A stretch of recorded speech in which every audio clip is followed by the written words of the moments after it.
जय हिंद, वंदे मातरम, जय संविधान, जय देवभूमि हिमाचल। दोस्तों, मैं अरविंद कुमार रतोड़ी एक सामाजिक कार्यकर्ता हूं। विभिन्न संगठन संस्थाओं का मैं नेतृत्व करता हूं। वैसे राष्ट्रीय अंतर्राष्ट्रीय लेवल पे काफी संगठनों का मैंने नेतृत्व किया है, कर रहा हूं।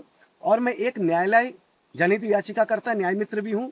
मैं एक आरटीआई कार्यकर्ता हूं। मैं स्वास्थ्य और शिक्षा इन विषयों पे काम करता हूं। तो मैं पिछले 4 दिन से यहाँ पे हमारे एक आध्यात्मिक गुरु हैं, जिनके पास में मैं आया हूँ। पिनाकी पीठ करके है यहाँ पे। ये दोना पुल है। ये सिरमौर जिला आता है। भोना पुल इसका नाम है, भोना पुल। तो ये भोना पुल पे मैं हूँ। तो मैं पिछले 4 दिन से बिना पिनाकी मठ पे हूँ। काफी लोग मिलने आए, मैं काफी लोगों से मिलता जुलता हूँ। मैं आया तो देखो, यहाँ की सबसे बड़ी त्रासदी, सबसे बड़ी पीड़ा, वो पीड़ा ऐसी है कि मैंने यहाँ पे देखा कि पिछली बार 2024 में यहाँ पे बहुत बड़ी बाढ़ आई, बहुत बड़ी यहाँ पे त्रासदी आई। गांव के गांव बहने आ गए, कई बाढ़ें आ गई, कई पुल बह गए। तो ये देखो, ये स्लेडिंग हो रही है सुदूर ऊपर से। देखो, ये उस समय पे जब यहाँ पे बहुत ज्यादा भीषण बाढ़ आई थी, तो ये स्लोडिंग जो है, ये स्लेडिंग कब से आई हुई है? 2024 से आज 2026 हो गया, लगभग ये भी खत्म होने को आ रहा है। तो 2026 से ये काफी दूर तक पूरा फैला हुआ है। ये इसका स्खलन, भूस्खलन धीरे धीरे हो रहा है। और पत्थर गिरते हैं इस पे बड़े बड़े पत्थर जो हैं, ये बड़े बड़े पत्थर गिरते हैं। इसके ऊपर में भी गांव है, और इसके नीचे भी आप देखो कि नीचे भी यहाँ पे कितना बड़ा खतरा है। ये देखिए, ये जंगल अभी तक यहाँ लगा नहीं है। क्यों नहीं लगा? क्या यहाँ का लोकल प्रशासन अनभिज्ञ है? यहाँ की जो माननीय विधायक साहब है, क्या बात है, माननीय विधायक साहब क्यों खामोश हैं? यहाँ का जो नेशनल हाईवे अथॉरिटीज है, वो कहाँ है? क्या ये माननीय नितिन जी तक ये बात गई है? नहीं गई तो क्यों नहीं गई है? ये बहुत बड़ा गहरा विषय है। और ये ज्ञात हुआ मुझे कि यहाँ पे 2 ग्राम पंचायतें आती हैं। 2 ग्राम पंचायतों से जुड़कर ये मार्ग है। उसके बाद कई स्कूल के बच्चे हैं, छोटे छोटे बच्चे हैं, जो 20-20 किलोमीटर दूर शिक्षा के लिए जाते हैं। माँ, बहन, बेटियां हैं, प्रसव पीड़ा से गुजरती हुई नारी शक्ति है।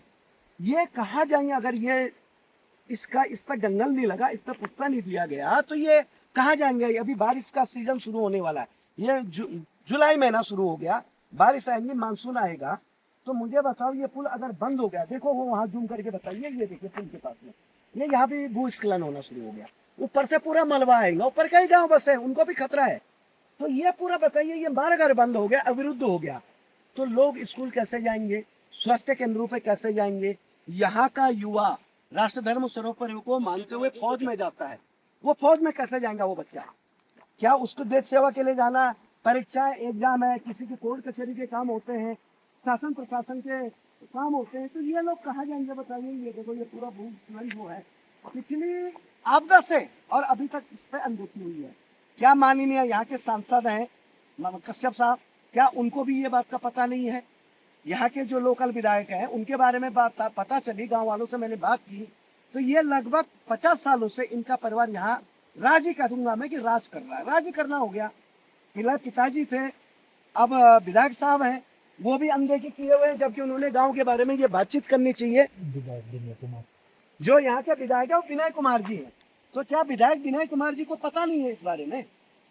वो क्या गांव वालों की जान के साथ में खिलवाड़ करना चाहते हैं? ठीक है, अगर आप नहीं कर सकते, आपको फंड नहीं मिल रहा, आपके साथ कोई समस्या है, तो आप केंद्र सरकार से समन्वय बनाइए। यहाँ के कलेक्टर है, जिलाधिकारी, पीडब्ल्यूडी के अधिकारी है, माननीय नितिन जी गडकरी है, माननीय इस देश के प्रधानमंत्री मोदी जी, उनके साथ समन्वय बनाइए, उनको चिट्ठी लिखिए, इन लोगों की, गांव वालों की, उनकी जान माल की सुरक्षा करिए। कब तक? अब हमारे पहाड़ों में ऐसा बोला जाता है कि ऐसा होता है, बोला नहीं जाता, ऐसा होता है कि जब कोई महिला प्रसव पीड़ा से गुजरती हो, नारी शक्ति, तो दवा खाने कम है, सुदूर पहाड़ों से, ऊपर दिखाइए, सुदूर पहाड़ों से गांव रहते हैं, उन गांवों से लाना पड़ता है महिलाओं को। कई बार उनको पीठ पे बिठा के लाया जाता है, कंडी में बिठा के लाया जाता है, उनको डोलियों में, पालियों में बिठा के लाया जाता है। तो ये चीजें बहुत दुखदायी, पीड़ादायक है। तो इन चीजों को कब तक हम लोग सहन करेंगे? हमारे यहाँ के लोग सहन करेंगे? देखिए, राजनीति अपनी जगह है। आप प्रांतवाद के नाम पे लड़ो, झंडावाद के नाम पर लड़ो, भाषावाद के नाम पर लड़ो, जातिवाद के नाम पे लड़ो, लेकिन इंसान के नाम, इंसानियत, मानवता के नाम पे मत लड़ो, विकास के नाम पे मत लड़ो। विकास करो, विनाश होने मत दो। ये जो गंभीर जगह है, अति गंभीर है, पत्थर गिर रहे हैं, तो ये सुरक्षा दीवार कब बनेगी? क्यों इसका काम रोका गया है?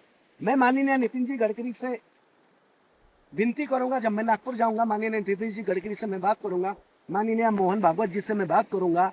जितने भी प्रबुद्ध वर्ग के लोग हैं, मैं उन सभी से मांग करूंगा कि यहाँ इंसान रहते हैं।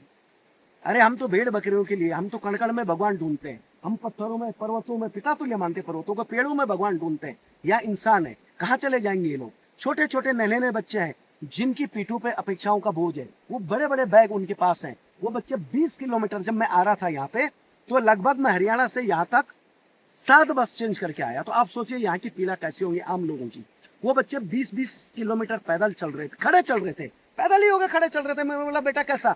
तो बोले कि सर हमारे साथ यही होता, हम तो सालों से यही कि हमारे माता पिताओं के साथ भी ये हुआ, हमारे साथ भी ये हुआ। तो क्या जनता की याद सिर्फ वोट के समय आती? माननीय विधायक साहब विनय कुमार जी, माननीय सांसद हमारे कश्यप साहब, भले आप 2 अलग अलग पार्टियों के, लेकिन आप हमारे लिए ज्येष्ठ और श्रेष्ठ है। आपसे हमारी अपील है कि आप अनदेखी न करें, जान माल का नुकसान होने मत दें।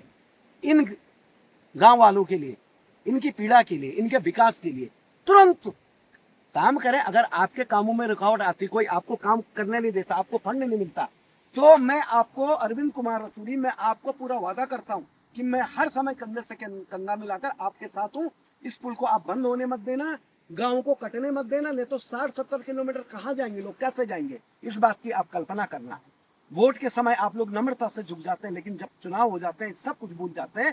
तो कृपया भूलना मत, सबके पीड़ा को ध्यान रखना। तुरंत तो इसके डंगल बनाए जाए, इनकी सुरक्षा दीवार बनाई जाए दोनों तरफ में, और इस पुल का जहां इधर है जो भी विकास है वो किया जाए।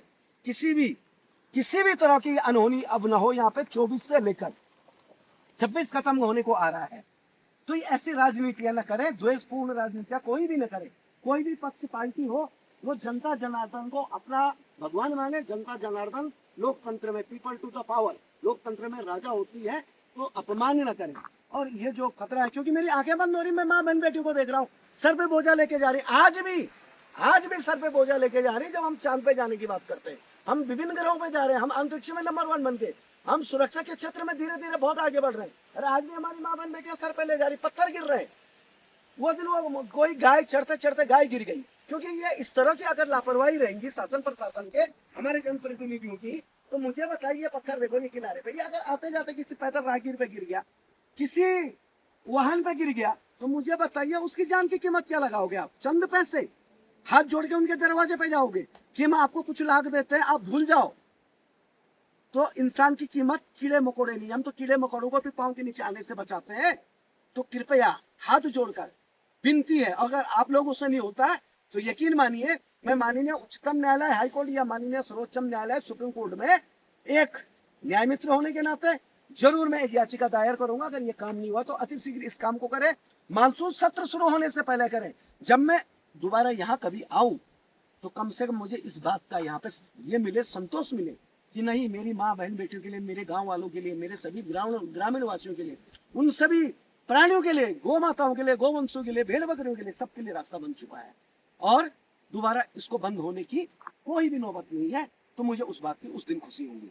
और कोई भी राग द्वेष नहीं है, बस विकास करें, विनाश न करें। ये विनाश है, ये पिछले 2024 से विनाश है, तो इस विनाश को आप विकास में बदल दीजिए और ये रास्ता बंद होने मत दीजिए, गाँव को कटने मत दीजिए। हमारी संकल्पना है कि हम पुल से नदी जोड़ रहे हैं, नदी से शहर जोड़ रहे हैं, शहर से गांव जोड़ रहे हैं, गांव से लोगों को जोड़ रहे हैं, दिल जोड़ रहे हैं, इस तरह जोड़ रहे हैं हम। अरे जोड़ रहे हैं, हम तो तोड़ रहे हैं, हम तो बर्बाद कर रहे हैं ना। किसी भी छोटे छोटे नेताओं के घर पे देखिए, छोटे छोटे नेताओं के घर पे, चुटभैया नेताओं के घर पे, प्रशासकीय अधिकारियों के घर पे, जहां सड़कें नहीं वहां पे सड़कें बन जाती है। कोई बीबीआईटी कल्चर वाला व्यक्ति अगर आ जाता है, कोई नेता आ जाता है, तो आप यकीन मानिए कि कुछ घंटों के अंदर में रोड बन जाती, पहाड़ कट जाते, जंगल कट जाते, रोडें बन जाती। अरे ये गाँव वाले क्या है? ये वोट बैंक नहीं है, ये कचरा है, ये फेंके हुए हैं, ये यहाँ के मूल निवासी नहीं है। तो क्यों इनके साथ में सौतेला व्यवहार किया जा रहा है? मतलब अपने लिए पूरी सुविधाएं और हमारे गांव वालों के लिए कोई सुविधा नहीं है। और सबसे बड़ी बात है कि यहाँ पे माँ रेणुका देवी धाम आता है, जो पूरी दुनिया में फेमस है, पूरी दुनिया में माँ रेणुका देवी धाम। ये तो वो पावन दरा है, यहाँ ददाऊ करके आता सामने भगवान परशुराम जी, भगवान परशुराम के ये भूमि है, तपोभूमि है। ददाऊ तो इनको बोला जाता है अपने जो भगवान कृष्ण के बड़े भाई थे उनके नाम से। तो ये वो पावन दरा, यहाँ असंख्य लोग आते हैं। और सबसे बड़ी बात है कि राजस्व मिल रहा है यहाँ की सरकारों को। माननीय मुख्यमंत्री साहब, आप भी एक बात संज्ञान में ले कि यहाँ पे राजस्व काफी आता है, विदेशी पर्यटक आते हैं। अगर वो कभी यहाँ आए, अब ये पीठ है, काफी आगे दो जो बोली गई है कि ग्राम पंचायतें हैं, लोग आते जाते हैं, विदेशों से लोग आएंगे, हर जगह से लोग आएंगे। ये परिस्थिति देखेंगे तो हम पे हंसेंगे, थूकेंगे हम लोगों पे। हम क्या जवाब दे पाएंगे हम लोगों को कि हाँ हम ऐसी परिस्थिति में अपने गांव वालों को, अपनी जनता जनार्दन को रखते हैं। तो इस बात को भी संज्ञान मिले और अति शीघ्र इसका ये दंगल बनाया जाए, इसके पुस्ते लगाए जाए और इसको सुरक्षा दी जाए इस रोड को। और इसके आगे भी है, अभी हम आगे भी जाएंगे, वहां के भी हम देखने वाले हैं कि वहां पे क्या परिस्थितियां, उसकी भी देखेंगे। इस तपोभूमि को बचाइए। जय हिंद, वंदे मातरम, जय देवभूमि हिमांचल।